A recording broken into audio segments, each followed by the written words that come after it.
में से बहुत सारे लोगों को यह लगता होगा कि आपका फोन शायद आपकी बातें सुनता है। आप अपने फोन पर क्या बातें करते हैं, फोन पर क्या देखते हैं, क्या सुनते हैं, अपने फोन पर क्या सर्च करते हैं। ऐसा लगता है कि ये सारा डेटा कहीं ना कहीं पर स्टोर हो रहा है और कोई तो है जो इस डेटा को प्रोसेस कर रहा है, जो इसे सुन रहा है, देख रहा है। उदाहरण के लिए, आपको अगर अपने बच्चे का एडमिशन किसी प्राइवेट कॉलेज में कराना है और आपने इसके बारे में थोड़ी सी रिसर्च कर ली अपने फोन पर, या आपके बाल तेजी से गिर रहे हैं और आपने इसकी दवाई को लेकर किसी से कोई बातचीत की अपने फोन के जरिए, या आपको कोई नई गाड़ी खरीदनी है और आपने अपने दोस्त से इसके बारे में पूछा, तो इसके कुछ ही घंटों के बाद आपके फोन में प्राइवेट कॉलेज, बालों की दवाइयां और नई गाड़ियों के विज्ञापन आने लगेंगे और आपको ये बड़ी हैरानी होगी कि आपके फोन को ये कैसे पता चला कि आप क्या ढूंढ रहे हैं। इंफॉर्मेशन टेक्नोलॉजी की भारतीय संसदीय समिति ने गूगल से बिल्कुल यही सवाल पूछा कि क्या आप अपने यूजर्स की बातचीत सुनते हैं, और इस पर गूगल ने यह स्वीकार किया कि वो अपने यूजर्स की बातचीत सुनता है। सबसे पहले आपको बताते हैं कि यह पूरी खबर क्या है, क्योंकि यह खबर आपसे जुड़ी हुई है, आपकी प्राइवेसी से जुड़ी हुई है और आपके भविष्य से जुड़ी हुई है। क्योंकि अगर आपके फोन पर जो कुछ भी हो रहा है, जो बातचीत हो रही है, आप जो सर्च कर रहे हैं, आप जो देख रहे हैं, अगर ये सारा डेटा लीक हो रहा है तो फिर समझ लीजिए कि ये बहुत खतरनाक बात है।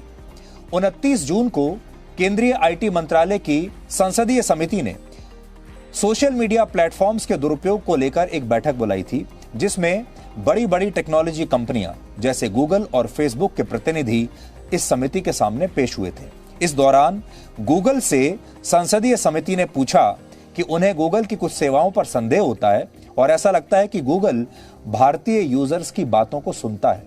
इस पर गूगल ने यह बात मानी और कहा कि कंपनी अपने यूजर्स की कुछ बातें सुनती है, लेकिन उन्होंने यह भी कहा कि हम बातचीत तो सुनते हैं लेकिन संवेदनशील बात नहीं सुनते।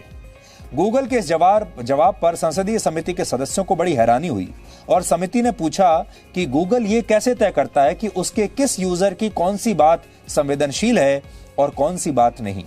लेकिन गूगल के पास इस सवाल का कोई ठोस जवाब नहीं था, जिसके बाद संसदीय समिति ने इस पर अगली बैठक में आईटी मंत्रालय को उपस्थित रहने के लिए कहा है और इस पूरे मामले पर उन्होंने चिंता भी जताई है। और चिंता की बात तो ये है ही, आप में से किसी को भी ये बात अच्छी नहीं लगेगी अगर आपको ये बताया जाए कि फोन पर आप जो बातचीत करते हैं या अपने फोन पर आप जो देखते हैं, सुनते हैं, उस पर कोई नजर रख रहा है। एक लाइन में कहें तो संसदीय समिति इस बात से चिंता में पड़ गई कि गूगल भारतीय यूजर्स की बातें सुन रहा है और इसलिए इस मामले में अब आईटी मंत्रालय के दखल के लिए अगली बैठक रखी गई है। भारत के इंफॉर्मेशन टेक्नोलॉजी एक्ट 2000 में इस बात का उल्लेख नहीं मिलता कि टेक्नोलॉजी कंपनियां अपने यूजर्स की बातें सुन सकती हैं। यहां समझने वाली एक बात यह भी है कि ये बड़ी बड़ी टेक्नोलॉजी कंपनियां खुद ये दावा करती हैं कि वो अपने यूजर्स के मैसेजेस और उनके वॉइस कॉल्स का डेटा जमा नहीं करती। और व्हाट्सएप ने तो इसके लिए वर्ष 2016 में ही end to end encryption policy लागू की थी, जिसका मतलब होता है कि व्हाट्सएप पर किसी व्यक्ति द्वारा भेजा गया मैसेज 2 लोग ही पढ़ सकते हैं, एक भेजने वाला जिसे और दूसरा वो व्यक्ति जिसे वो मैसेज भेजा गया। यानी ये मैसेज बिल्कुल प्राइवेट होता है, 2 लोगों को ही पता होता है उस मैसेज के बारे में, भेजने वाले को और प्राप्त करने वाले को। कोई तीसरा व्यक्ति उस मैसेज को नहीं पढ़ सकता, ऐसा व्हाट्सएप दावा करता है। केंद्र सरकार ने जब इसी साल 25 फरवरी को नए नियम बनाते हुए व्हाट्सएप से कहा था कि वो संवेदनशील मामलों में फर्स्ट ओरिजिनेटर यानी पहली बार वो मैसेज किसने भेजा ये जानकारी सरकार को बताए, तो व्हाट्सएप ने अपने यूजर्स की प्राइवेसी की आड़ लेकर इससे बचने के लिए कोर्ट का रुख किया। ये सब बातें हम आपको इसलिए बता रहे हैं ताकि आप ये समझ सकें कि ये कंपनियां आपकी प्राइवेसी को लेकर जो दावे करती हैं वो अक्सर सही नहीं होते। सच वो है जो गूगल ने संसदीय समिति की बैठक के सामने स्वीकार किया है और माना है।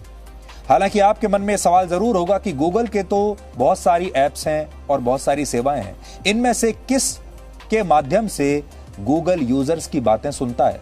तो ऐसी कई रिपोर्ट्स हैं जिनमें यह बात सामने आई है कि गूगल असिस्टेंट पर कही जाने वाली बातों को गूगल द्वारा सुना जाता है।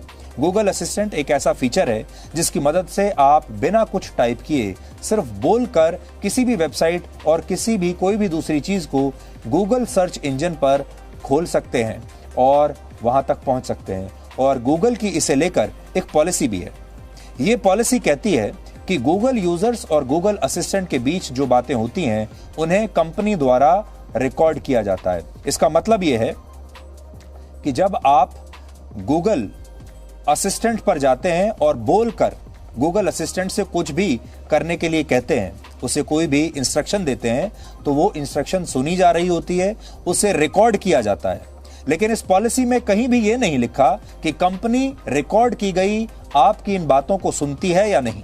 हालांकि अब कंपनी ने इस बात को मान लिया है कि वो इन बातों को सुनती है। यहां बड़ी बात यह भी है कि अगर कोई कंपनी आपकी बातों को रिकॉर्ड कर रही है, आप गूगल असिस्टेंट पर क्या सर्च कर रहे हैं, उसे क्या इंस्ट्रक्शन दे रहे हैं, अगर वो कंपनी उन्हें रिकॉर्ड कर रही है तो ये जाहिर सी बात है कि अगर रिकॉर्ड किया है तो सुनती भी होगी। यहां चौंकाने वाली एक जानकारी यह भी है कि गूगल ने संसदीय समिति के सामने इस बात को माना कि कई मामलों में गूगल असिस्टेंट का इस्तेमाल किए बिना भी उसके यूजर द्वारा कही गई बातें सिस्टम में रिकॉर्ड हो सकती हैं। अब ये डराने वाली बात है, ये डरावनी बात है। आप गूगल असिस्टेंट का इस्तेमाल नहीं करते, लेकिन तब भी गूगल कई बार आप जो बातें फोन पर कर रहे हैं उन्हें रिकॉर्ड कर सकता है। हालांकि आपके मन में बात जरूर आएगी कि ये आपकी प्राइवेसी का उल्लंघन कैसे हुआ, तो हम इसे एक उदाहरण के जरिए आपको समझाते हैं। अमेरिका में कुछ समय पहले एक महिला अपने पति को एक सरप्राइज देना चाहती थी और सरप्राइज ये था कि वो महिला प्रेग्नेंट है। उसने इसके बाद इसी तरह के फीचर पर जाकर प्रेगनेंसी से संबंधित अलग अलग तरह के प्रोडक्ट्स के बारे में पढ़ना शुरू किया, सर्च करना शुरू किया। और इसके बाद उसने जो सर्च किया था उसके विज्ञापन उसके घर के होम डिवाइसेस पर अपने आप आने लगे और महिला के पति को खुद से ये पता चल गया कि उसकी पत्नी प्रेग्नेंट है, क्योंकि उनके सारे डिवाइसेस पर प्रेगनेंसी से संबंधित जो प्रोडक्ट्स होते हैं उनके विज्ञापन आने लगे।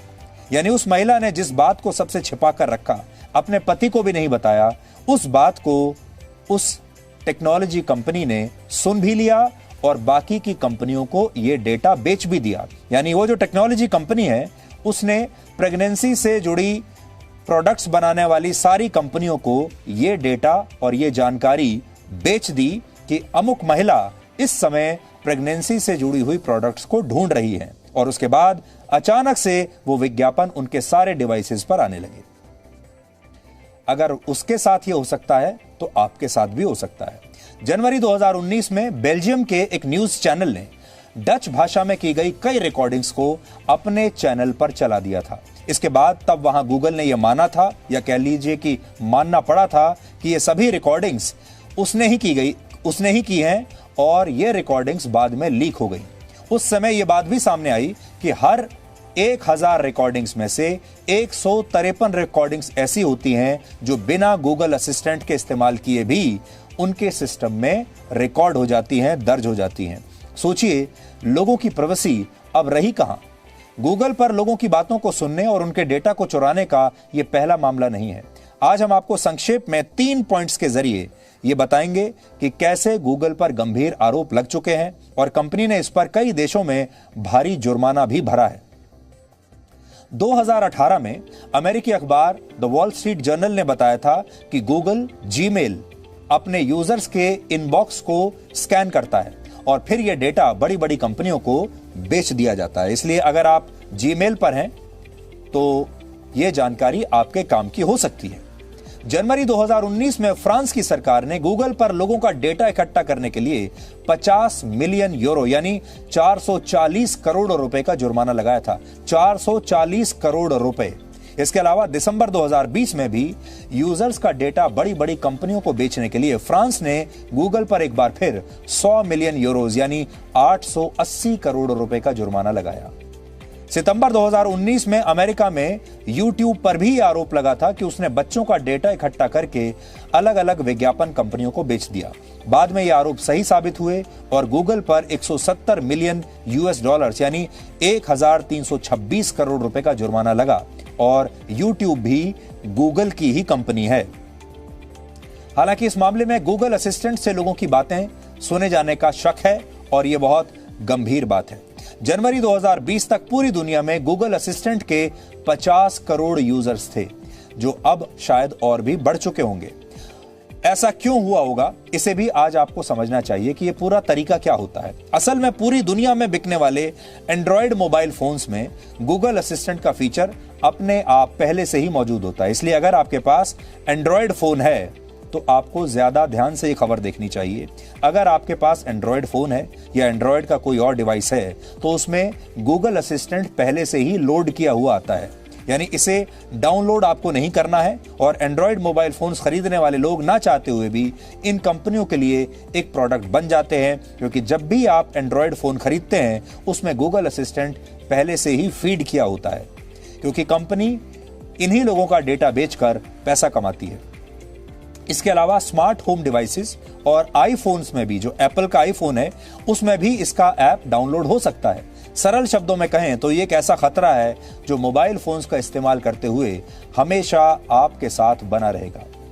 हम ऐसा इसलिए कह रहे हैं क्योंकि दुनिया में इस समय 250 crore 250 crore Android mobile phones हैं, यानी इन मोबाइल फोन्स में पहले से ही गूगल असिस्टेंट मौजूद है और गूगल इन लोगों की बातें आसानी से, जब चाहे जिसकी बात आसानी से सुन सकता है। आज हमने इस विषय पर आपके लिए एक वीडियो विश्लेषण तैयार किया है जो आपको जरूर देखना चाहिए। ये एक डेमो है जिसे देखकर आपको पता चलेगा कि कैसे गूगल लोगों की बातें सुनता है। हो सकता है आपकी बातें भी सुनी जा रही हों, इसलिए इससे पहले कि आप ये डेमो देखें और डर जाएं, आपको हम ये बताना चाहेंगे कि आप जब किसी सामने वाले व्यक्ति से सीधे सीधे बातचीत करते हैं तो बहुत सोच समझकर बात करते हैं। कई बार आप ये भी कोशिश करते हैं कि कोई तीसरा व्यक्ति आपकी बात ना सुने, खास तौर पर जब आप अपने घर में किसी संवेदनशील विषय पर अपने परिवार के लोगों से बात कर रहे होते हैं तो आपकी कोशिश होती है कि वो बात घर के बाहर ना जाए। आपने सुना होगा अक्सर किसी तीसरे को वो बात नहीं पता चलनी चाहिए, लेकिन अगर आप फोन पर बात कर रहे हैं तो मानकर चलिए कि कोई तीसरा है जो आपकी बातों को सुन रहा है। आपको एक लाइव डेमो करके दिखाएंगे हम कि किस तरह से हमारे द्वारा बार बार इस्तेमाल किए जा रहे एक शब्द को गूगल का ये फोन, कोई भी जिसमें गूगल अवेलेबल है किसी भी तरह के मोबाइल में, उसको वहां से एक स्मार्ट जो आर्टिफिशियल इंटेलिजेंस है उसका सहारा लेकर गूगल सुनता भी है और फिर आपको रेस्पॉन्स देता है। तो रफली क्या होता है, इसको कीवर्ड्स बोलते हैं। तो ये मशीन लर्निंग होता है एंड आर्टिफिशियल इंटेलिजेंस का ये एक स्ट्रीम है जिसमें ये रिपीटेड कीवर्ड्स अगर ट्रिगर होते हैं ना तो ये डेटा कंटिन्यूअसली गूगल के सर्वर्स को या फेसबुक सर्वर्स को भेजा जाता है और उनके साथ जो एडवर्टीजमेंट्स करने वाली पार्टीज है उसके साथ वो लिंक करके वो वैसे एडवर्टीजमेंट्स आपको दिखाना चालू करता है। या फिर आप सर्च में भी सिंपल जाओगे, जो भी हम डेमो में देखेंगे। जैसे मैंने कहा कि I want to buy refrigerator, ये रेफ्रिजरेटर वर्ड मैंने एटलीस्ट 7-8 टाइम्स अगर ट्रिगर कर दिया तो अभी हमने रेफ्रिजरेटर का कुछ भी गूगल में सर्च नहीं किया है या रेमडेसिविर का कुछ भी सर्च नहीं किया है, बट अभी हम गूगल में जाके सिर्फ बाय करके सर्च, खाली बाय वो वर्ड डालूंगा मैं और आर डालूंगा या आर नहीं भी डालूंगा तो नीचे अपने को वो ऑप्शंस आने चाहिए। चलिए एक बार ट्राई करके देखते हैं अगर ये बात सही है तो। Try. So I am in Google search right now.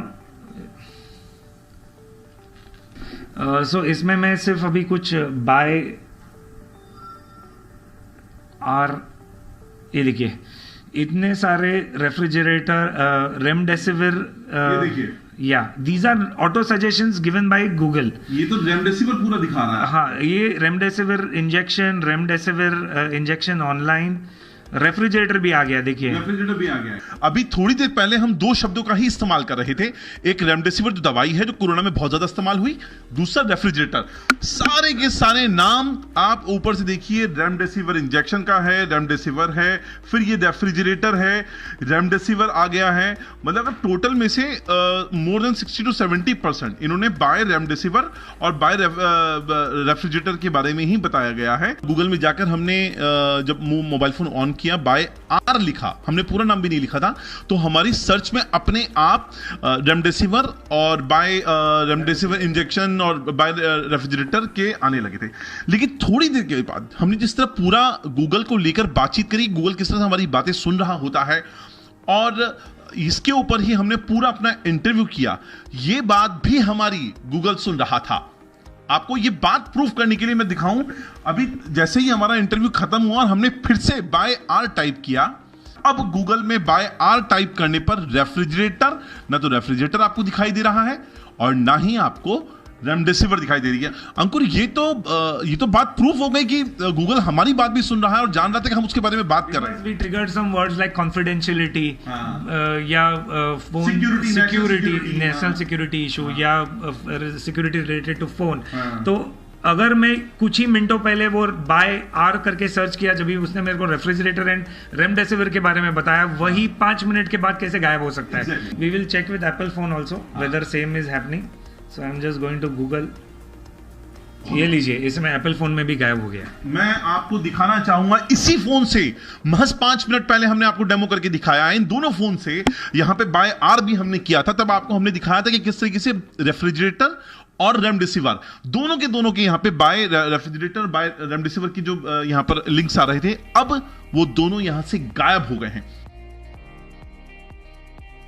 आज हमने इस विषय को लेकर गूगल को एक ईमेल भी लिखा, क्योंकि हम उनका पक्ष भी इस पर जानना चाहते थे, क्योंकि वन साइडेड खबर आपको हम नहीं दिखाना चाहते और दिखाते भी नहीं है कभी। तो हमने गूगल को एक मेल लिखा और हमने उनसे 2 सवाल पूछे। पहला सवाल सीधा ये था कि क्या गूगल लोगों की बातचीत सुनता है, और दूसरा हमने ये पूछा था कि आपका एल्गोरिथम कैसे काम करता है, यानी ये पूरा प्रोसेस कैसे काम करता है। हमारे इस मेल के जवाब में गूगल ने सीधे सीधे कोई जवाब नहीं दिया, ना तो हां कहा या ना ही ना कहा। उन्होंने एक लाइन में क्या लिखा मैं आपको पढ़कर बताता हूं। Thanks for reaching out to us, और उनके एक अधिकारी ने ये लिखा, I am sharing the blog spot which really explains how Google Assistant works. उसके बाद उन्होंने हमें एक लिंक भेज दिया कि आप इस लिंक को टाइप कर लीजिए, और इस लिंक को टाइप करने के बाद आपको सब समझ में आ जाएगा कि गूगल असिस्टेंट कैसे काम करता है। इस ईमेल में गूगल सीधे तौर पर यह जवाब देने से बचता रहा कि वो लोगों की बातें सुनता है या नहीं, लेकिन फिर भी हमने उस लिंक को क्लिक किया। जब उस लिंक को खोला तो हमें एक पूरा राइटअप मिला जिसका शीर्षक था more information about our processes to safeguard speech data. इसके जरिए गूगल ने हमें बताया कि उन्हें पता चला कि उनके किसी लैंग्वेज रिव्यूअर ने एक गोपनीय डच ऑडियो डेटा लीक करके गूगल की डेटा सिक्योरिटी पॉलिसी का उल्लंघन किया है और वो इसकी जांच कर रहे हैं। गूगल का कहना है कि गूगल असिस्टेंट आपके दिए कमांड के बाद ही आपके ऑडियो को गूगल के उस सेंटर को भेजता है। जैसे आप अगर हे गूगल या ओके गूगल बोलकर या फिर गूगल असिस्टेंट का बटन दबाकर उससे बातचीत करने की कोशिश करते हैं, तब ये होता है। तो गूगल ने ये सफाई दी है। आज हम आपको कुछ ऐसी बातें बताना चाहते हैं जिनकी मदद से आप अपने डेटा को इन कंपनियों से बचा सकते हैं। हालांकि पूरी तरह तो ये संभव नहीं है, क्योंकि अब ऐसी टेक्नोलॉजी आ चुकी है, ये सब इतना बड़ा जाल फैल चुका है कि आप इसमें पूरी तरह सुरक्षित तो कभी भी नहीं रह पाएंगे। पहली बात तो यही है कि अगर आपकी कोई गोपनीय बात है, अगर कोई ऐसी बात है जो उसे आप प्राइवेट रखना चाहते हैं, तो कोशिश कीजिए कि आप फोन पर वो बात करें ही नहीं। अगर आपको ऐसा लगता है कि आप कोई ऐसी सर्च कर रहे हैं जो आपकी प्राइवेट सर्च है, तो कोशिश कीजिए कि उससे पहले आप अपने फोन की सेटिंग्स ठीक कर लें। तो पहली बात यह है कि किसी भी ऐप का इस्तेमाल करने से पहले उसकी टर्म्स एंड कंडीशंस को जरूर पढ़ें, क्योंकि उन टर्म्स कंडीशंस में सब कुछ लिखा होता है, छोटा छोटा लिखा होता है। अक्सर ये जितनी भी ऐप्स हैं, ये उन टर्म्स और कंडीशंस को पढ़ने के लिए मुश्किल बना देती हैं। ये इनकी एक ट्रिक होती है, उन्हें इतना लंबा बना दिया जाता है, जब आप खोलेंगे तो छोटे छोटे शब्दों में आपके सामने 5, 6, 7 पन्ने खुल जाएंगे, जिन्हें पढ़ते पढ़ते शायद आपको शाम हो जाएगी। और उन्हीं में कहीं छोटा छोटा लिखा होगा कि आपकी बातचीत रिकॉर्ड की जाएगी, आपकी बातचीत इस्तेमाल की जाएगी, ये सब लिखा होगा।